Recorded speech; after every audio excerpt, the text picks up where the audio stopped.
দর্শক, আপনারা জানেন যে চট্টগ্রাম বিশ্ববিদ্যালয়ে কেন্দ্রীয় যে ছাত্র সংসদ নির্বাচন সেটি আগামী 15 অক্টোবর অনুষ্ঠিত হবে।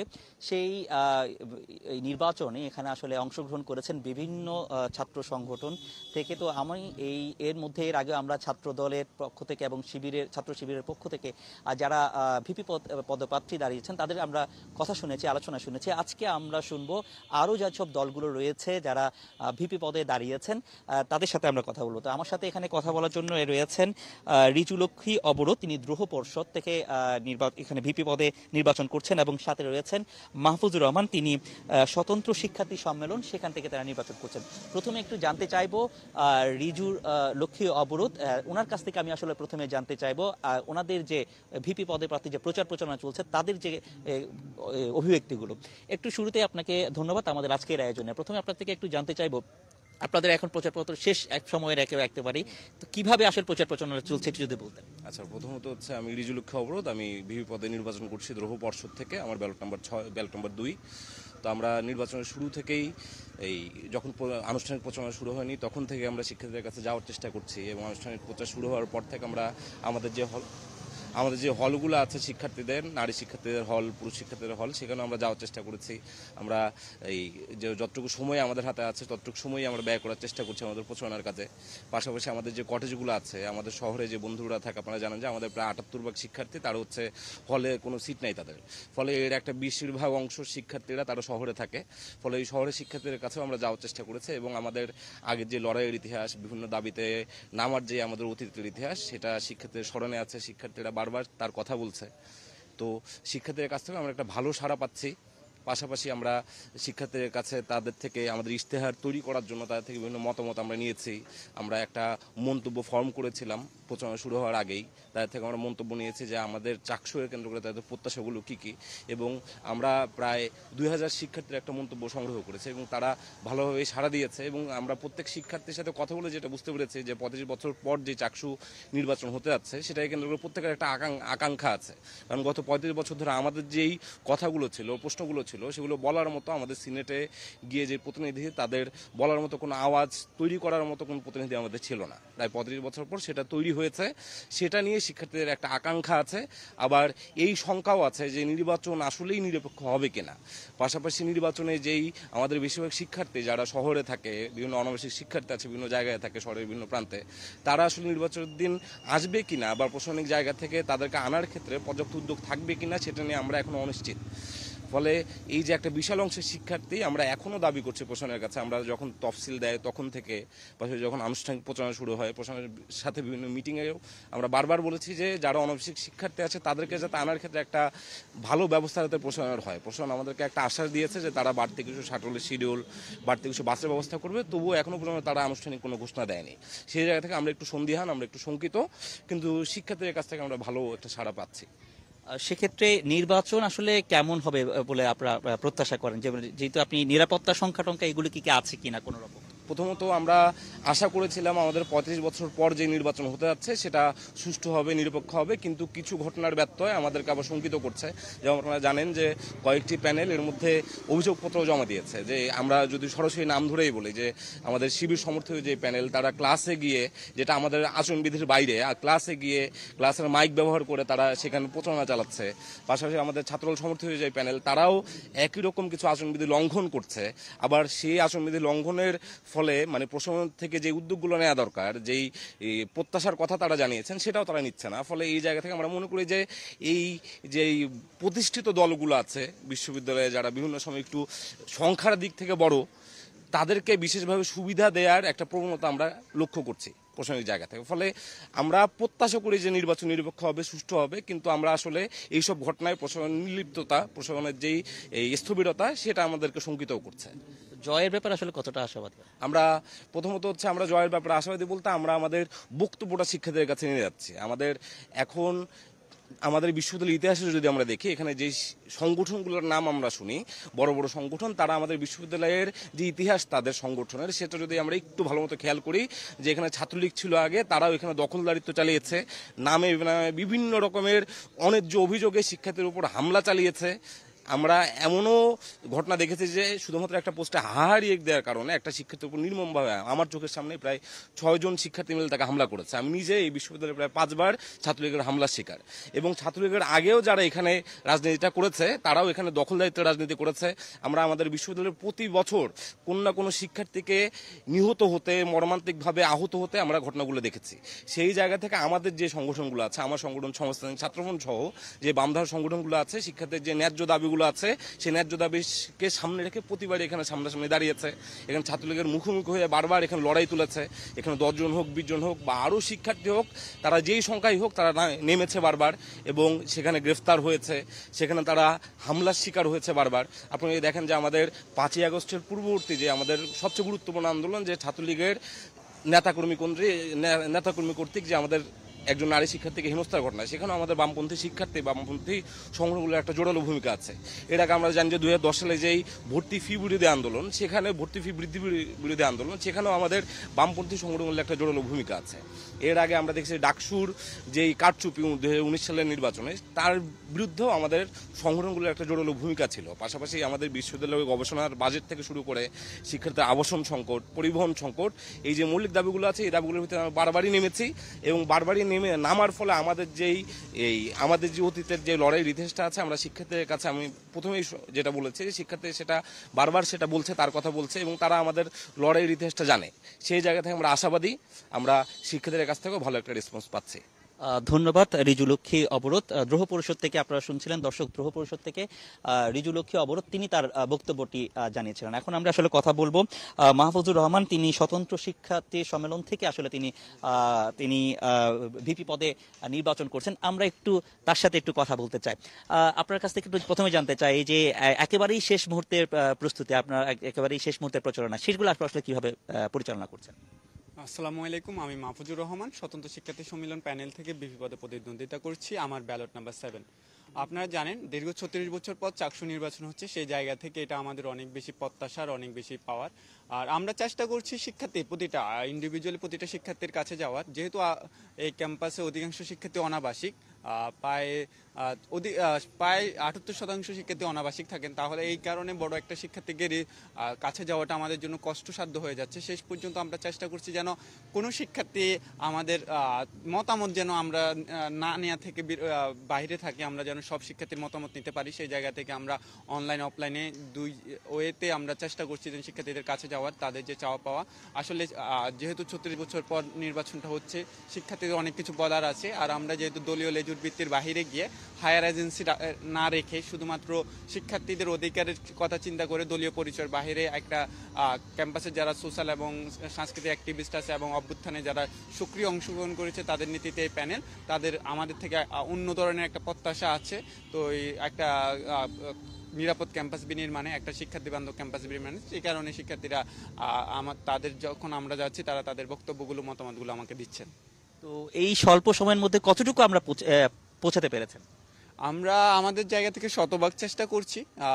আমরা এখন পর্যন্ত অনেকাংশেই সফল। আমরা প্রায় প্রতিটা হলগুলো, আশেপাশের কটেজগুলো, শহরের বিভিন্ন মেসগুলোতে আমরা যারা শিক্ষার্থীরা থাকেন তাদের সাথে যোগাযোগ করার চেষ্টা করছি। আমাদের অনলাইন ক্যাম্পেইনও চলতেছে। তো আমরা আশা করি খুব বড় সংখ্যক শিক্ষার্থীদের সাথে যোগাযোগ করতে পারবো। আর যাদের কাছে যোগাযোগ করতে পারবো না, তাদেরকে অনুরোধ করব আপনারা আপনাদের জায়গা থেকে আমাদের যে স্বতন্ত্র শিক্ষার্থী সম্মেলন প্যানেল আছে, আপনার পরিচিত যারাই আছে, তাদের মধ্যে আমাদের যে আপনার ম্যান্ডেট, সেই ম্যান্ডেটটা জানান। আপনারা আসলে কেমন ক্যাম্পাস চান, আর আমাদের থেকে আপনাদের প্রত্যাশাগুলো কি, আমাদের আসলে ঘাটতির জায়গাগুলো কি, সে বিষয়ে আপনাদের পরামর্শ চাই। একটা বিষয় কি, আপনারা ধরেন এর মধ্যে তো নির্বাচনী পরিবেশটা অনেক আপনারা দেখে ফেলেছেন, তো আপনার কি ধারণা যে আগামী 15ই যে অক্টোবর যে নির্বাচনটা হবে, সে নির্বাচনী পরিবেশটা কেমন হবে, বা আপনারা সেখানে কতটা তার প্রভাব বিস্তার করতে পারবেন? আচ্ছা, নির্বাচনের পরিবেশ এখন পর্যন্ত যেটা আছে সেটা নিয়ে আমরা খুব বেশি খুশি এমনও না। আবার আমরা যেহেতু 34 বছর পর চাকসু নির্বাচনটা হচ্ছে, আমরা আশাবাদী সেই নির্বাচনটা আমাদের যে জাতীয় নির্বাচনেও প্রভাব ফেলবে। আমাদের যে গণতান্ত্রিক উত্তরণ 5 আগস্ট পরবর্তী সময় আমাদের যে গণতন্ত্রের যে অগ্রযাত্রা, নতুন যাত্রা শুরু হয়েছে, সেই জায়গার এটা একটা মাইলফলক হবে। এই নির্বাচনগুলো থেকে মানুষ শিখবে আসলে কিভাবে আমরা পরবর্তী আমাদের গণতান্ত্রিক বাংলাদেশটা কি, আমাদের ভোটাধিকার প্রয়োগের যে ক্ষেত্র, সেটা কেমন হবে।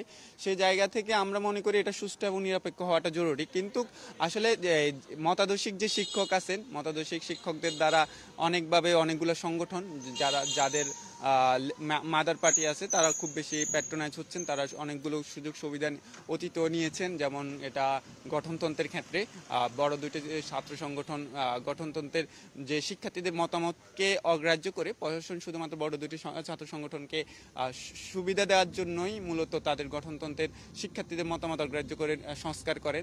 এর বাইরে আমরা যদি বলে যান বিভিন্ন সময় আচরণবিধি লঙ্ঘনের অভিযোগ আসছে, তাও বড় দুটি সংগঠনের বিরুদ্ধে, কিন্তু প্রশাসন তাদের বিরুদ্ধে কোনো উল্লেখযোগ্য পদক্ষেপ নিচ্ছেন না।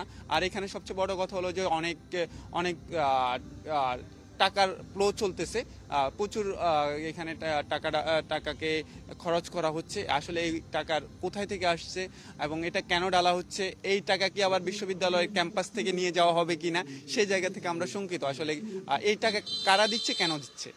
এই জায়গা থেকে যদি আপনি যে অভিযোগগুলো করছেন সেগুলোকে আপনারা আনুষ্ঠানিকভাবে এখানে নির্বাচন কমিশনকে কি জানিয়েছেন বা লিখিতভাবে কোনো কিছু জানিয়েছেন, এরকম কি কোনো তথ্য কি আপনাদের? এখানে যেহেতু আচরণবিধির লঙ্ঘনের যে ব্যাপারটা, সেটা বড় দুটি সংগঠন একে অপরের বিরুদ্ধে লিখিতভাবে জানিয়েছে, সেটা আসলে সেটার ফলাফল আমরা জানি না। আর যেখানে আর বাকি যে ব্যাপারগুলো সেগুলো আসলে ওপেনই, শিক্ষার্থীরাও জানেন এগুলো আসলে আচরণবিধি প্রণয়নের আগেই থেকে এগুলো চলতেছে। সেইগুলো আসলে আচরণবিধির মধ্যেও এগুলোকে কাউন্ট করা যাচ্ছে না, আসলে যেগুলো চলতেছে আর কি অনিয়মগুলো। এই বড় দুই দলের বিপরীতে গিয়ে আপনারা আসলে কি মানে কি প্রত্যাশা করেন, জয়টা আসলে কিভাবে আপনাদের কাছে নিয়ে আসবেন, এরকম কি কোনো প্রত্যাশা কি আপনারা আছে? মানে এই বড় দুই দলের বিপরীতে গিয়ে আপনারা আপনাদের যে ভোটারকে টানতে পারবেন? আসলে তারা শিক্ষার্থীদের ম্যান্ডেটে বড় দল না, তারা আসলে তাদের যে রাজনৈতিক পরিচয় বা তাদের যে মাদার পার্টি, যেহেতু তারা একটা অর্গানাইজ সারা দেশে বডি আছে, সেই জায়গা থেকে তারা বড় দল। সেই জায়গা থেকে আমরা মনে করি, আমরা যেহেতু অভ্যুত্থানের আগে পরে শিক্ষার্থীদের পাশে দাঁড়ানোর চেষ্টা করছি, এমন অভ্যুত্থানের পরে এমন কোনো যৌক্তিক আন্দোলন ছিল না, সেটা আমরা আমাদের প্যানেলের মেম্বারগুলো আছেন, আমি সহ মাহফুজুর রহমান সহ উপস্থিতি একেবারে আমরা সবসময় চাচ্ছি শিক্ষার্থীদের পাশে। আর আমাদের তো ওই দলীয় লেজুর ভিত্তি নাই, দলীয় এজেন্ডার বাইরে গিয়ে, যেহেতু আমরা দলীয় ধরনের সুযোগ সুবিধার বাইরে গিয়ে আমরা নির্বাচন করছি। আমরা যদি পরিচয় নির্বাচন করতাম তাহলে অবশ্যই দলকে বাড়তি সুবিধা দিত, আবার দলের একটা এজেন্ডা বাস্তবায়নের একটা সুযোগ তৈরি হতো। সেই জায়গা থেকে আমি যেহেতু আমার হায়ার এজেন্সি হিসাবে 28,000 শিক্ষার্থীকে ধরে নিয়েছি, অবশ্যই শিক্ষার্থীরা তাদের জায়গা থেকে আমাদেরকে তাদের ম্যান্ডেটটা দিচ্ছেন, তাদের মতামত জানাচ্ছেন। তারা চায় যেন আমরা আসলে এই একটা সুন্দর ক্যাম্পাস বিনির্মাণে আমরা যেন এগিয়ে আসতে পারি। ধন্যবাদ মাহফুজুর রহমান। দর্শক, আমরা মাহফুজুর রহমানের সাথে কথা বলছিলাম, তিনি স্বতন্ত্র শিক্ষার্থী সম্মেলন সেখান থেকে আসলে ভিপি পদে দাঁড়িয়েছেন। আমরা এখন আমাদের সাথে রয়েছেন বৈচিত্র্যের ঐক্যের ভিপি পদে প্রার্থী, তিনি ধ্রুব বড়ুয়া। আমরা একটু তার সাথে একটু কথা বলতে চাই। ধ্রুব বড়ুয়া, আমরা আপনাকে স্বাগত জানাচ্ছি আমাদের আজকের আয়োজনে। আপনার এই মুহূর্তের প্রচার প্রচারণার আসলে কি অবস্থা আপনাদের যদি বলতে চান, আপনারা যেহেতু নিজেরাই এই ছাত্র সংগঠন করে আপনাদের এই বিশ্ববিদ্যালয়ে আপনারা দীর্ঘদিন ধরে আছেন, তো আপনারা আসলে আপনার প্রচার প্রচারণাটা কতটুকু আপনারা করতে পেরেছেন এবং এই পর্যায়ে আপনাদের শেষ মুহূর্তে প্রচার প্রচারণা কিরকম চলছে? প্রথমত এটুকুই বলতে চাই যে আসলে টাকার প্রতিযোগিতা আসলে আমরা অনেকটুকুই পিছিয়ে আছি। আমরা দেখবেন যে আসলে বিভিন্ন ধরনের অভিযোগ এখানে জমা পড়ছে, যেখানে বলা হচ্ছে যে ছাত্র শিবির ক্লাসের রুমে গিয়ে আসলে প্রচারণা চালাচ্ছে, বা তারা হচ্ছে দোকানগুলোতে হচ্ছে যে তাদের যে প্রার্থীদেরকে খাইয়ে দাইয়ে তারা ভোট আসলে আদায় করে নিচ্ছে। আপনি দোকানগুলোতে গেলে দেখবেন যে ওখানে আসলে হাজার হাজার টাকা বাকি শুধু এই সংগঠনগুলোর নামে। এবং আপনারা দেখবেন যে এগুলো নিয়ে অনেক ফুটেজও আসলে আছে, প্রমাণও আছে, কিন্তু প্রশাসন কোনো ধরনের ব্যবস্থা গ্রহণ করছে না। আমরা তো ধরেন আমি গণতান্ত্রিক ছাত্র কাউন্সিল করি এবং এখন বৈচিত্র্য ঐক্য প্যানেল থেকে আমি ভিপি পদে আসলে দাঁড়াচ্ছি, 12 নম্বর 6। তো আমরা সারা জীবনই আসলে দরিদ্র মানুষের কথা বলে এসেছি, দরিদ্র মানুষের পক্ষে থেকে তাদের কাছে গিয়ে আসলে রাজনীতি করেছি। সুতরাং আমাদের আসলে সেই বড় বড় কোম্পানি থেকে আসলে টাকা বা ফান্ডিং আসলে আমাদের আসে না। আমরা আসলে পাবলিক ফান্ডিংয়ের উপর আমাকে ভিত্তি করে আসলে আমাদের কাজগুলো করতে হয়। তো সেই জায়গা থেকে বলবো যে প্রচারণার দিক থেকে ওই টাকার প্রতিযোগিতার কাছে আমরা কিছুটা আসলে পিছিয়ে আছি, কিন্তু আমাদের যে মনোবল, আমাদের যে দৃঢ়তা, আমাদের যে চেষ্টা, সেই চেষ্টার জায়গা থেকে আমরা আসলে কটেজগুলোতে, আমরা যে ম্যাচগুলোতে, আমরা হলগুলোতে, প্রত্যেকটা হলে আসলে আমরা আমাদের লিফলেট নিয়ে গেছি। আমরা অনলাইনের মধ্যে নানাভাবে আমাদের যে ক্যাম্পেইনিং সেগুলো চালানোর চেষ্টা করছি। আমরা যে শাটলগুলোতে, এমনকি শহরের যে বিভিন্ন বাসাবাড়িতে আমরা আমাদের লিফলেটগুলো নিজেরা গিয়ে আসলে দিয়ে আসছি। তো সবকিছু মিলিয়ে আমরা মনে করছি যে আসলে একটা বড় অংশ শিক্ষার্থীর কাছে আমরা পৌঁছাতে পেরেছি। এইভাবে আসলে আমরা মনে করি যে আসলে কিছুটা ভালো অবস্থানে আমরা আছি।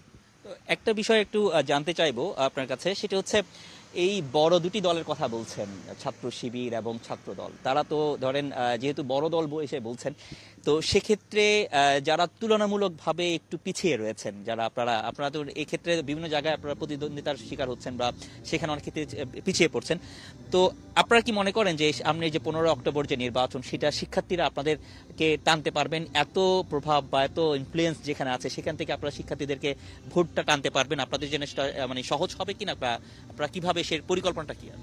ছাত্রলীগের আমলে আপনারা জানেন যে আসলে আমি এবং আমাদের সংগঠন এবং বিভিন্ন যে আমাদের বামধারা সংগঠনগুলো আছে বা আমাদের প্রতিরোধ বৈচিত্র্য ঐক্য প্যানেলে যেসব সদস্যরা আছেন, তারা প্রত্যেকেই ছাত্রলীগের আমলে আসলে লড়াই সংগ্রাম করেছেন এবং ছাত্রলীগের যে প্রভাবটা ছিল, প্রভাব থেকে শিক্ষার্থীদেরকে আসলে বের করে আনা, তাদেরকে আসলে প্রতিবাদে সামিল করা, এটা আসলে অনেকটাই আসলে মুশকিল ছিল। কিন্তু তারপর আমরা বিভিন্ন সময়ে প্রতিবাদ জারি রেখেছি এবং আমরা মনে করি যে আসলে এখন যে চ্যারিটি পলিটিক্সের আসলে রমরমা ব্যবসা চলছে, চ্যারিটি পলিটিক্সের মধ্য দিয়ে শিক্ষার্থীদেরকে তাদের অধিকার বোধ থেকে দূরে সরিয়ে দেওয়ার যে আসলে চেষ্টা চলছে, এই চেষ্টা কিন্তু আসলে প্রশাসন নিজেও দীর্ঘ 35 বছর ধরে করেছে। দীর্ঘ 35 বছর ধরে প্রশাসন নানাভাবে আমাদেরকে কোণঠাসা করে রেখেছে এবং তার নির্বাচন থেকে দূরে সরিয়ে রেখেছে। তো আমরা এটাই বলতে চাই যে এই যে চ্যারিটি পলিটিক্স, এইটার কারণে যে পরিমাণ টাকা পয়সা ঢেলে এখানে আসলে ফিল্টার বসিয়ে এখানে শিক্ষার্থীদেরকে ক্যারিয়ার ভিত্তিক আসলে কি বলবো যে ক্যাম্পেইন করে বা বিভিন্ন ধরনের প্রোগ্রাম আয়োজন করে শিক্ষার্থীদের টানা হচ্ছে, সেটার বিরুদ্ধে আসলে আমাদের অবশ্যই একটা অবস্থান আছে এবং আমরা প্রতিকূল সময়ে যেরকম আমরা অবস্থান নিয়েছিলাম ন্যায় এবং ন্যায়ের পক্ষে এবং ন্যায়ের বিপক্ষে, আমরা আজকে যদি অবস্থা প্রতিকূল হয়ে উঠতে থাকে তাহলে তখনও আমাদের এই সংগ্রাম একইভাবে চলমান থাকবে।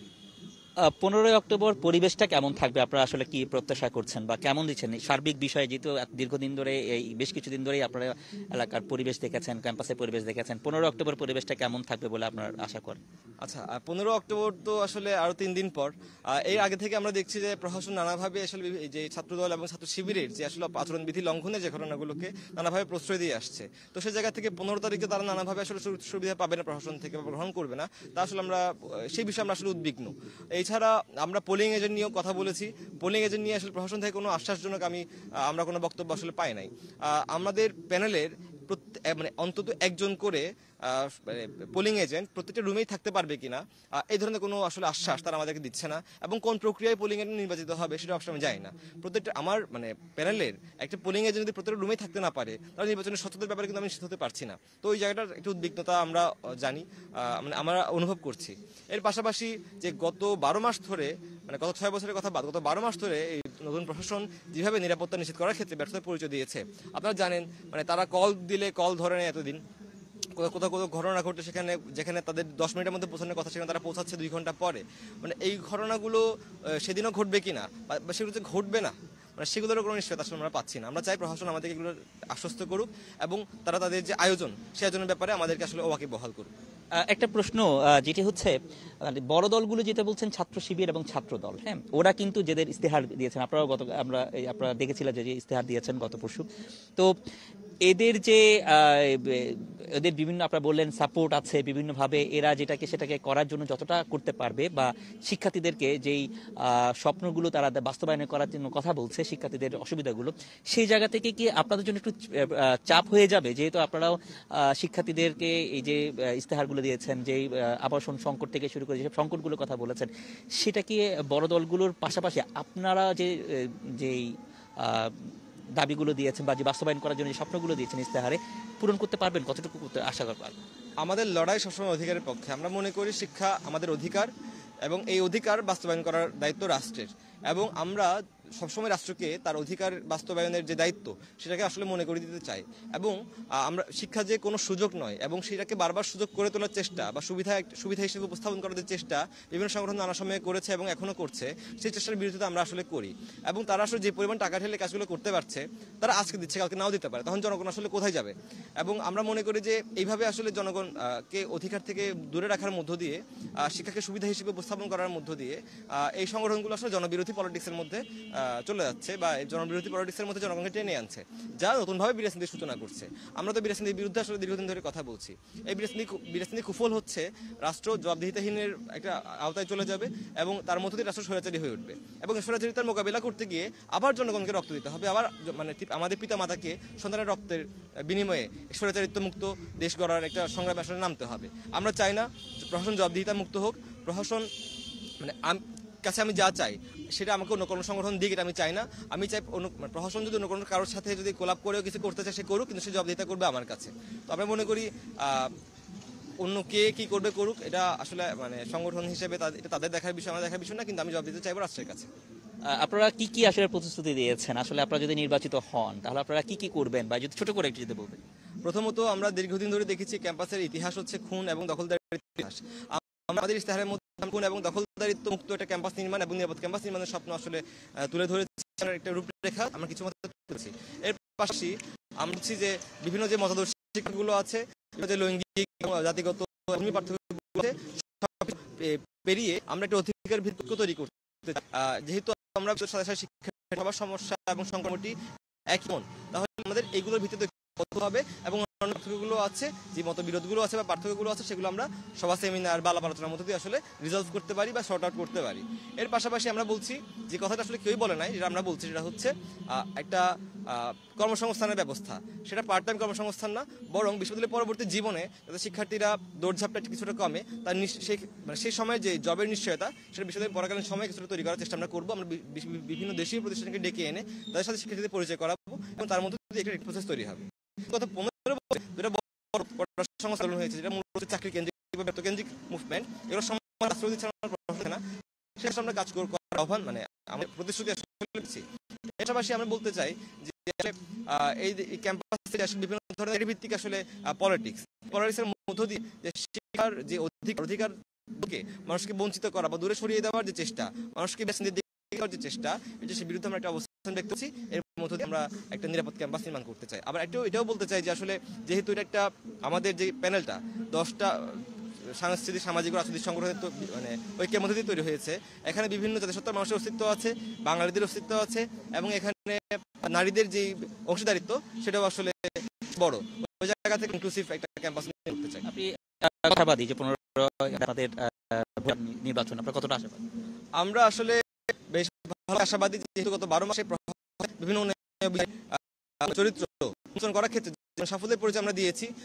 শিক্ষার্থীদের সামনে তাদের অধিকারের জন্য যতগুলো লড়েছি এবং আমি যে সমন্বয়কের দায়িত্ব পালন করছি, সময় শিক্ষার সমন্বয়কের দায়িত্ব পালন করেছিল, আমরা কিন্তু পদত্যাগ করেছিলাম, যেহেতু মানে তখন যেহেতু আমরা মানে বিভিন্ন ধরনের অর্থের প্রলোভন থেকে নিজেদেরকে মুক্ত রেখে জনগণের কাতারে নেমে এসে অধিকারের আন্দোলন করতে পেরেছি। আমরা বিশ্বাস করি জনগণও আমাদের বা শিক্ষার্থীরা আমাদের বিশ্বাস করতে পারবে যে তাদের অধিকার নিয়ে আমরা আপোষহীনভাবে লড়াই করতে থাকবো। ধন্যবাদ আপনাকে। দর্শক, আমরা শুনছিলাম বৈচিত্র্যের ঐক্যের যে ভিপি পদপ্রার্থী ধ্রুব বড়ুয়া, তার কথা। আপনি থাকুন আমাদের সাথে, আমরা একটু কথা বলবো। আমাদের সাথে এখানে আর একটু যোগ দিয়েছেন মোহাম্মদ ফরহাদুল ইসলাম, তিনি অহিংস শিক্ষার্থী ঐক্যের তিনি ভিপি পদে এখানে নির্বাচন করছেন। আমরা একটু তার কাছ থেকে একটু জানতে চাইবো। প্রথমে আপনাদের স্বাগত আমাদের আজকের আয়োজনে। একটু আপনার কাছ থেকে জানতে চাই যে এই কয়েকদিন যে নির্বাচনের যে প্রচারণা, সেটা আসলে কিভাবে করছেন এবং কতটুকু আপনারা জনগণের কাছে যেতে পেরেছেন বা ভোটারদের কাছে যেতে পেরেছেন? আসসালামু আলাইকুম, আমি মোহাম্মদ ফরহাদুল ইসলাম, অহিংস শিক্ষার্থী ঐক্য থেকে বিপি পদপ্রার্থী। তো সুন্দর একটি প্রশ্ন করেছেন। আসলে সময়টা কিন্তু খুব কম, যেহেতু 28,000 শিক্ষার্থী, যদি গড় হিসাবে মিলাইলে কিন্তু একদিনে 4,000 শিক্ষার্থীর সাথে যোগাযোগ করতে হচ্ছে। সেই জায়গা থেকে একটু আমাদের জন্য হার্ড হচ্ছে। কিন্তু আমাদের কিছু শিক্ষার্থী হলে থাকেন, কিছু কটেজে থাকেন, আবার সবাই প্রায় 70% কিন্তু বিভিন্ন অঞ্চল থেকে এখানে আসেন। তো সেই জায়গায় গিয়ে সবার সাথে যোগাযোগ করাটা আমাদের জন্য একটু কঠিন। তারপরেও কিন্তু আমরা হল, কটেজ এবং শাটলের এবং পাশাপাশি চট্টগ্রাম বিশ্ববিদ্যালয়ের আশেপাশে যে সমস্ত বাসাগুলো আছে সেগুলোতেও যাওয়ার চেষ্টা করতেছি।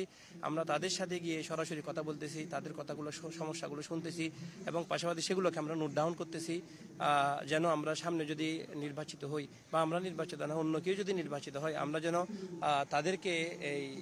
তাদেরকে যেন আমরা তাদের কথাগুলো যেন প্রশাসনের কান পৌঁছতে পারি বা নোট ডাউন করে যখন আমরা বিষয়গুলো উপস্থাপন করব, সেক্ষেত্রে আমাদের শিক্ষার্থীরা তাদের ন্যায্য অধিকারটা পাবে, সেটা আমরা তাদেরকে বোঝানোর চেষ্টা করতেছি।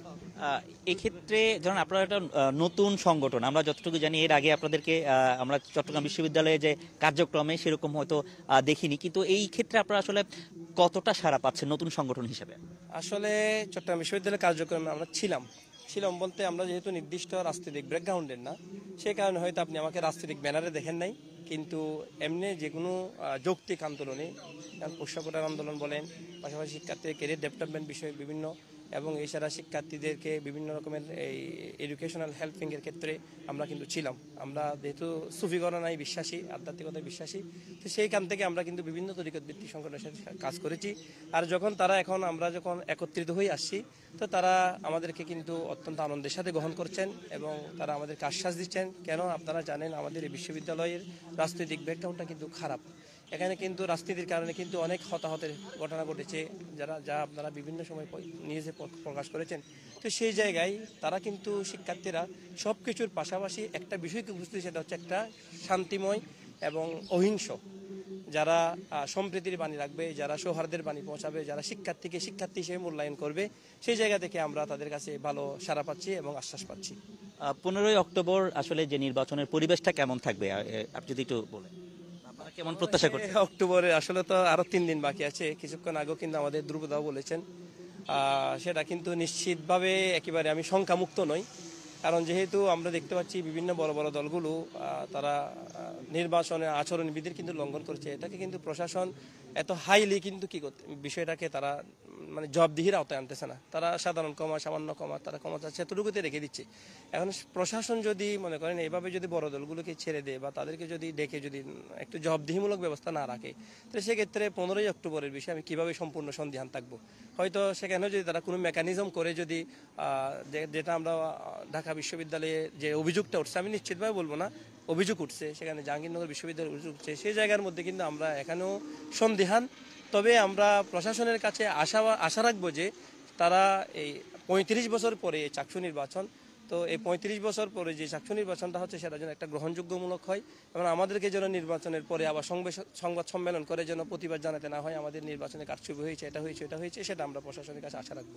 আপনার একটা জিনিস আমরা লক্ষ্য করলাম যে বড় দলগুলোর প্রত্যেকে একটু অভিযোগ করছেন, মানে এই যারা বিভিন্নভাবে সংগঠিত হচ্ছেন বা বিভিন্নভাবে সম্মেলন করছেন, জোট করছেন, তারা একটা অভিযোগ কিন্তু বারবারই এখানে করছেন। সে আখের কি শঙ্কা যেটা করছেন যে এখানেও কারচুপির শঙ্কা হতে পারে, বা এই অভিযোগগুলোকে আপনারা লিখিতভাবে জানিয়েছেন, মানে কোনোভাবে একটু উত্থাপন করেছেন? আমরা লিখিতভাবে অভিযোগ সরাসরি এখনো জানাই নাই। তবে আমরা সেদিন নির্বাচন কমিশনের যখন আলোচনা হয়েছিল সেখানে কিন্তু আমরা আমাদের বিভিন্ন মতামত তুলে ধরেছি। আমরা প্রশাসনের কাছে এটা দাবি জানিয়েছি যেন নির্বাচন কেন্দ্রিক, তারা কিন্তু আমাদেরকে তো আশ্বাস দিচ্ছেন। তবে এই আশ্বাস কতটুকু টিকবে সেটা দেখার জন্য আমাদেরকে 15 তারিখ পর্যন্ত অপেক্ষা করতে হবে।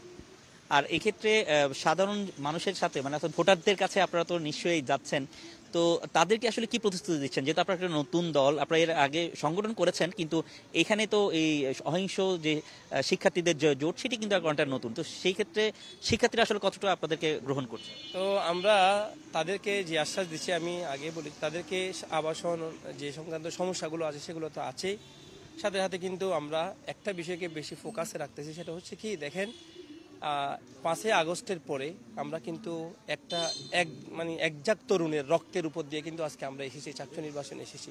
তাহলে সেখানে এসে যদি আপনার এই ক্যাম্পাস যদি দখলদারিত্ব মুক্ত না হয়, এই ক্যাম্পাস যদি আধিপত্যবাদ মুক্ত না হয়, এই ক্যাম্পাস যদি আবার যদি কোনো একটা দলের অধীনস্থ হয়ে যদি থাকে, আর একটা দলের লেজুর ভিত্তিতে যদি থাকে, তাহলে এই রক্তের আর মূল্য কি, রক্তের দাম কি? তো সেই জায়গা থেকে আমরা তাদেরকে বোঝানোর চেষ্টা করতেছি, দেখেন আপনারা নতুন বিকল্প কিছু চিন্তাধারা করেন, যেখানে আপনাদের কথা বলার অধিকার থাকবে। কারণ আমাদেরকে যেহেতু তারা খুব কাছ থেকে কথা বলতে পারবে, কেন? কারণ আমার পিছনে কিন্তু রাজনৈতিক ব্যাকগ্রাউন্ড নাই।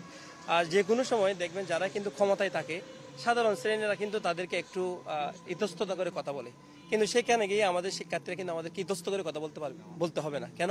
কারণ আমাদের তো পেছনে শক্তিশালী একটা রাজনৈতিক ব্যাকগ্রাউন্ড নাই। আমরা তাদের কথাগুলো প্রশাসনের কাছে সরাসরিভাবে উপস্থাপন করতে পারবো। এক্ষেত্রে একটু বলি, শক্তিশালী ব্যাকগ্রাউন্ড থাকলে কিছুটা সুবিধাও আছে, অসুবিধাও আছে। সেই জায়গাগুলো থেকে যদি চিন্তা করি, আপনারা 1 বছরের মধ্যে আপনারা শিক্ষার্থীদের যেসব কাঙ্ক্ষিত সংকটগুলো রয়েছে বা যেগুলো বলছেন, সেগুলো আপনারা কতটুকু পূরণ করতে পারবেন বলে আপনারা আশা করেন? দেখেন, সেখানে কিছু কিছু সংকট কিন্তু 1 বছরের ভিতরে কমপ্লিটলি করা যায়। যেমন আমরা আমাদের ইশতেহারের মধ্যে রেখেছি টিচার্স ইভালুয়েশনের একটা বিষয় আমরা রেখেছি, সেটা হচ্ছে কি দেখেন আপনি বিভিন্ন বিশ্ববিদ্যালয়ে শিক্ষক কর্তৃক শিক্ষার্থী হয়রানি, এটা অনেক সময় নারীরাও হেনস্থার শিকার হয়, অনেক সময় পুরুষ শিক্ষার্থীরা হেনস্থার শিকার হয়, অনেক সময় আপনি মনে করেন অন্য গণনার হওয়ার কারণে দেখা যাচ্ছে কি আপনার শিক্ষকের মতের বিরুদ্ধে যাওয়ার কারণে দেখা যাচ্ছে উনি আপনাকে ভাইবার মধ্যে অবাঞ্ছিত কিছু প্রশ্ন করতেছেন, যেগুলো করে আপনাকে হেনস্থা করতেছেন। আবার অনেক সময় দেখা যাচ্ছে একজন টিচারকে 30টা ক্লাস দেওয়া হয়েছে, তিনি মাত্র 3টা ক্লাস করে আবার ওদেরকে সেশন জট ঘটাচ্ছেন, ক্লাস নিচ্ছেন না। তো সেই জায়গায় আমরা কি রেখেছি, শিক্ষক মূল্যায়নের একটা বিষয় রেখেছি। তো শিক্ষক মূল্যায়নের বিষয়টা রাখার কারণে আমরা যদি নির্বাচিত হই, এটা করতে কিন্তু আমাদের 1 বছর সময় লাগবে না। এটা আমরা শিক্ষার্থীদের থেকে বিভিন্ন মত নিয়ে এবং কিভাবে শিক্ষককে যেটা শ্রদ্ধার সাথে, আবার দেখেন এটা কিন্তু উন্নত বিশ্বের মধ্যে কিন্তু এই বিষয়টা আছে, তার কারণে গিয়ে উন্নত বিশ্বের শিক্ষকরা কিন্তু শিক্ষার্থী বান্ধব হয়। তো আমাদের দেশে যদি এই সিস্টেমটা যদি আমরা চালু করতে পারি, তাহলে আমাদের শিক্ষকরা কিন্তু, কারণ ওনার ভিতরে একটা সবসময় সংশয় থাকবে যে কি আমি আমার শিক্ষার্থীদের সাথে যে আচরণটা করব, আমি যদি একাডেমিক রাত্রে যদি পড়াশোনা না করে এসে আমি যদি তারপর দিন ক্লাস নিতে যাই বা আমার পাঠদানে কিন্তু একটু অসুবিধা হবে, এটা কিন্তু ওনার মাথায় থাকবে যে আমার শিক্ষার্থীরা মাসের শেষে বা বছরের শেষে আমার বিরুদ্ধে একটা ওনারা আমার মূল্যায়নটা লিখবে। তো সেখানে গিয়ে তারা বিষয়টাকে এই সংশয় থাকবে, সেই বিষয়টাকে আমরা কিন্তু কি করতেছি, ইশতেহারে রেখেছি। এছাড়া দেখেন বর্তমানে এই আধুনিকীকরণের সময়ে এসে আমাদের শিক্ষার্থীদেরকে ঘন্টার পর ঘন্টা দাঁড়িয়ে, দেখেন বর্তমান নগদ সিস্টেম আছে, বিকাশ সিস্টেম আছে, সেখানে গিয়ে ব্যাংকিং, উন্নত ব্যাংকিং, আপনি ঘরে বসে এখন ব্যাংকেও যাইতে হয় না, বিদ্যুৎ বিল পর্যন্ত যেখানে দিতে হয় না, সেখানে এসে চট্টগ্রাম বিশ্ববিদ্যালয়ে এখনো অ্যানালগ পদ্ধতিতে প্রায় 35 বছরের আগের যে মানে অবস্থা, সেটা এখনো কিন্তু বিরাজমান আছে। আমাদের শিক্ষার্থীদেরকে দিনের পর আমরাও যেমন সকাল 9টা থেকে লাইন ধরে গিয়ে দেখা যাচ্ছে 2টা বাজে ফর্ম জমা দিচ্ছি, আবার অনেকে কি করে একজনের 10টা 20টা কাজ আছে, কিছু করার নেই। তো সেই জায়গার মধ্যে যদি আমরা আমাদের এই প্রযুক্তিগত যদি উন্নতি করতে পারি, আধুনিকীকরণ যদি করতে পারি, আমরা সেটাও কিন্তু তাদেরকে বিষয়টা বোঝাচ্ছি। এটা করতে কিন্তু লম্বা একটা সময় লাগবে না, আমরা এটা করে দেখাবো। পাশাপাশি আবাসনের ক্ষেত্রে, পরিবহনের ক্ষেত্রে শাটল ট্রেন তো ভাই একদিনে হবে না, এটার প্রসেসিং আমরা করব যেন এটা করা যায়। আর এটা কিন্তু অনেক রাজনৈতিক দলও কিন্তু গিয়েছে বা অনেকে গিয়েছে, কিন্তু এটা আসলে করাটা কঠিন হয়ে গেছে। সেই জায়গার মধ্যে যদি আমরা বিকল্প হিসেবে যদি কিছু বাস রাখি, কারণ আমাদের এখানে ফরিদচুরি দেখেন, বুসপুর দেখেন, খাগড়াছড়ি দেখেন, হাটাজারি দেখেন, রাউজান আছে, এদিকে চট্টগ্রাম, দক্ষিণ চট্টগ্রাম থেকে পটিয়া, আনোয়ারা, কর্ণফুলী, চন্দনাইশ, এই বোয়ালখালী, এই জায়গার শিক্ষার্থীরা কিন্তু কত কষ্ট করে তারা আসতেছে। তো তাদের জন্য যদি আমরা শহরের গুরুত্বপূর্ণ পয়েন্টগুলোতে যদি বাস রাখি, তাহলে বাস কিন্তু আমাদের লম্বা সময়, এটা কিন্তু আমি 1 বছরের ভিতরে পারবো। তো সেটা কিন্তু আমরা তাদেরকে অন্তত, আমরা যদি নির্বাচিত হই, আমরা তাদেরকে আসতে 20টা বাস আপনাদের জন্য করবো। এই 20টা বাসও কিন্তু 50 জন করে যদি ধরেন, তাহলে 1000 শিক্ষার্থীর জন্য। এটা গিয়ে শাটলের যে ভোগান্তি, আমাদের শিক্ষার্থীরা, আপনি যদি 1.5টা শাটলে, আপনার ধারণা থাকবে যদি একবার যান, দেখবেন যে ওদের সাথে কথা বলা যায় না, কেউ বই খাতা দিয়ে মানে পাকা করতেছে, সেখানে ফ্যান নাই। তো এই শাটলের যে ফ্যানের ব্যবস্থা, এটা কিন্তু করতে আমাদের বেশি দিনই লাগবে না, এগুলো আমরা করব। পাশাপাশি খাবারের যে বিষয়টা, সেটা মনিটরিং সেল গঠন করে খাবারকে একটু উন্নত মানের করা, এটা করার জন্য আমাদের 1 বছর লাগবে না। যে বিষয়গুলো আমরা 1 বছরের ভিতরে পারবো, সেই বিষয়গুলোকে আমরা আগেও অগ্রাধিকার দিব। পাশাপাশি আর যে বিষয়গুলো একটু সময় সাপেক্ষ হবে, আমরা সেগুলোর জন্য একটা রুট ম্যাপ তৈরি করে দিব, সুন্দর পরিকল্পনা করে বিশেষজ্ঞদের মাধ্যমে, যাতে করে আমরা চলে গেলেও 1 বছর পরে এই কাজগুলো যেন চলমান থাকে। আরেকটা বিষয়, ছোট একদম সবশেষ প্রশ্ন সেটা করবো যে আগামী 15ই অক্টোবর আপনারা জয়ের ব্যাপারে আসলে কতটুকু আশাবাদী? দেখেন, ওই যে শেখ সাদির একটা কথা আছে যে কোনো বনকে তুমি শূন্য মনে করিও না, প্রত্যেক বনের মধ্যে কিন্তু বাঘ লুকাই থাকে, সেটা ছোট হোক বড় হোক, বাঘ লুকাই থাকতে পারে। তো সেই জায়গায় দেখে আমরা ছোট হই বড় হই, এখানে দল বড় আর ছোট না, মূলত 26 জন যারা শিক্ষার্থীদের কাছে যাচ্ছে, শিক্ষার্থীদের কথাগুলো শুনতেছে, সেটা হচ্ছে মুখ্য বিষয়। সেই জায়গা থেকে আমরা শতভাগ নিশ্চিত যে আমাদের শিক্ষার্থীদের ভালোবাসা, আমরা নিশ্চিত না, আশাবাদী, শতভাগ আশাবাদী যে আমাদের শিক্ষার্থীদের ভালোবাসা এবং ম্যান্ডেট পেয়ে আমরা বিজয় লাভ করব। ধন্যবাদ আপনাকে, মোহাম্মদ ফরহাদুল ইসলাম, অহিংস শিক্ষার্থী ঐক্য থেকে তিনি ভিপি পদে নির্বাচন করছেন, তার জন্য শুভকামনা রইল। এবং আমার ডানে রয়েছেন, আমরা এর আগে কথা বলেছি, বৈচিত্র্য রক্ষা থেকে ধ্রুব বড়ুয়া, তিনিও ভিপি পদে নির্বাচন করছেন, তার জন্য শুভকামনা। যারা আমাদের সাথে কথা বলেছেন, আসলে প্রত্যেকেই শুভকামনা জানাচ্ছি। প্রত্যেকেই তাদের যে ম্যান্ডেটগুলো রয়েছে, সেগুলো কিন্তু তারা জনগণের কাছে, অর্থাৎ ভোটারদের কাছে, শিক্ষার্থীদের কাছে তুলে ধরছেন এবং প্রত্যেকেই প্রত্যাশা করেন জয়ের ব্যাপারে, প্রত্যেকে আশাবাদী এবং প্রত্যেকে প্রত্যাশা করেন ভোটাররা তাদের যে ম্যান্ডেটগুলো রয়েছে, সেই ইস্তেহারগুলো রয়েছে, সেই ইস্তেহারগুলো মাধ্যমে আসলে জনগণের যে আশা আকাঙ্ক্ষা, সেটি অথবা পূরণ করবে, ভোটারদের আশা আকাঙ্ক্ষা পূরণ করবে, শিক্ষার্থীদের যে সংকটগুলো সেগুলো সমাধান করবে। তো এই ছিল আজকের এই আয়োজন। আপনাদের সকলকেই ধন্যবাদ আমাদের সাথে থাকার জন্য।